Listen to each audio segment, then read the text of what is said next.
이번에는 과학과 관련된 재미있는 도서를 소개해드리는 사이언스 앤 북 시간입니다.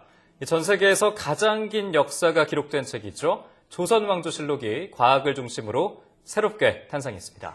조선시대에는 과연 어떤 흥미로운 과학 이야기가 숨겨져 있을지 조선과학실록을 통해서 만나보겠습니다. 저자이신 이성규 작가님 스튜디오에 나와 계십니다. 안녕하세요. 안녕하세요. 네, 조선과학실록 제목만으로도 무척 궁금해지는데요. 어떤 내용들이 실려있는지 간략히 소개를 좀 해주시죠. 예, 그동안 조선왕조실록을 다룬 책들이 많이 출간되었습니다. 그런데 그중에서 과학이라는 소재로 조선왕조실록을 들여다본 책은 거의 없지 않나 싶습니다. 이 책은 조선왕조실록에서 과학과 관련된 22개의 에피소드로 구성되어 있는데요. 즉 역사적 사건을 현대과학적 관점에서 되짚어본 내용이죠. 그래서 읽다 보면은 역사적 사건에 대한 진실과 현대과학적 지식이 자연스럽게 일치한다는 것을 이해하실 수 있을 겁니다. 네, 특별히 이렇게 과학의 관점으로 조선왕조실록을 다시 돌아보게 된 계기가 있을까요? 과학은 참 어려운 학문이죠. 그래도 예전에는 그 중앙일간지, 종합일간지 등에 과학면이 따로 있곤 했는데 요즘엔 아예 그마저도 없어지고 과학 담당 전문 기자들도 보기 힘들게 됐습니다. 네. 그래서 어떻게 하면 일반인들에게 쉽고 재미있게 과학에 대해 이야기할까 고민하다가 역사를 과학에 접목시켜 과학을 설명해보면 어떨까 하는 그런 아이디어를 떠올렸습니다. 역사 중에서도 우리나라 국민에게 가장 널리 알려진 조선왕조실록을 택한 거죠. 네, 얼마 전 방송에서 등장했던 주인공이 광해군 시대 별에서 온 주인공이었잖아요. 그렇죠. 그래서 화제를 모았었는데 실제로 조선시대에 어떤 천문 현상이 있었나요? 조선은 천문 관측 기술이 아주 뛰어난 나라고요. 그 실록에도 그 세세한 관측 기록이 자주 등장하는 편입니다. 그중 대표적인 사례가 선조실록에 약 7개월 동안 130회의 관측 기록이 남아있는 케플러 초신성입니다.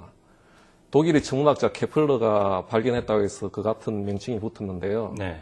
실은 조선왕조실록에 나오는 관측 기록이 더 정확하고 구체적입니다. 따라서 조선왕조실록은 초신성의 특성을 연구하는 데 없어서는 안 될 세계적인 기록으로 인정받고 있으며 네.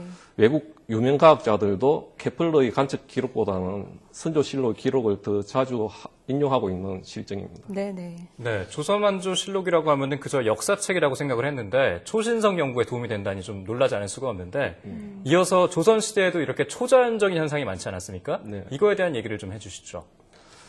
예를 들면 이제 지진이 일어나기 전에 쥐나 깨구리 같은 동물들이 이상 행동을 보인다는 주장은 수백 년 전부터 있어 왔습니다. 네.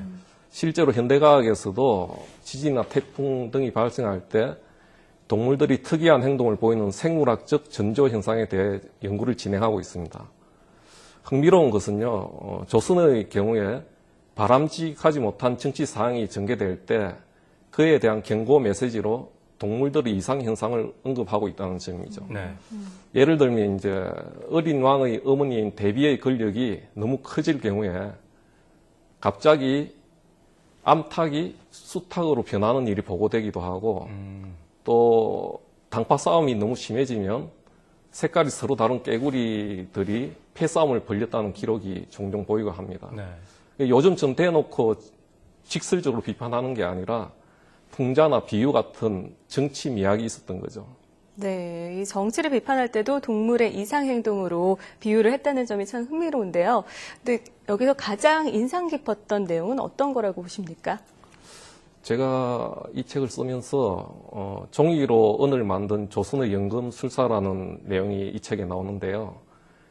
거기 나오는 단천연원법은 당시 유럽이나 중국보다 뛰어난 은재련법이었습니다. 이 기술을 개발한 장인이 만약에 연산군 때가 아니라 과학기술을 중시한 성종 때 나왔으면 과연 어떻게 되었을까 그런 상상을 해봤는데요. 네네. 제가 자료 수집을 하면서 보니까 대체적으로 성군이나 이렇게 나라를 강하게 이끈 군주일수록 과학기술을 중시했고요.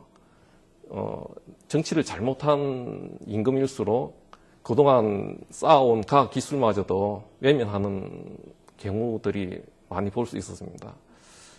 네, 조선에서 주목받지 못한 단천 연원법은 그 후에 일본어로 전파된 것으로 추정되는데요. 그 후 1세기 후에 일본이 전 세계 은 생산량의 약 30%를 생산하는 나라가 되면서 부강하게 되었죠.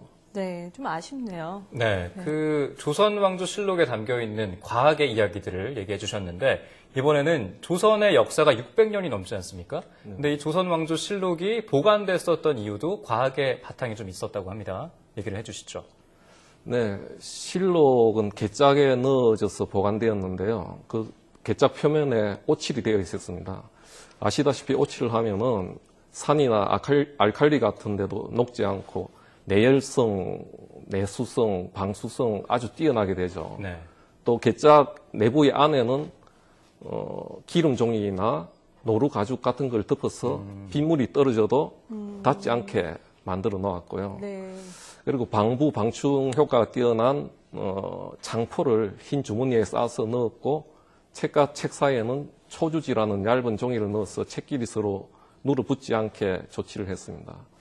또 실록을 보관하는 사고 건물의 경우 바닥을 높여 지어서 아래쪽으로 바람이 통할 수 있게 했으며 바깥으로는 이중으로 담을 쌓아서 산불이 나도 건물에 이렇게 번지지 못하게끔 세심한 보관을 세심하게 주의를 기울였죠, 보관에. 네. 이 과학의 관점에서 조선시대 역사를 보니까 더욱 새롭게 느껴지는데요. 과학적인 지식은 물론 또 우리 조상들의 지혜까지 엿볼 수 있어서 더욱 유익한 시간이 아니었나 싶습니다.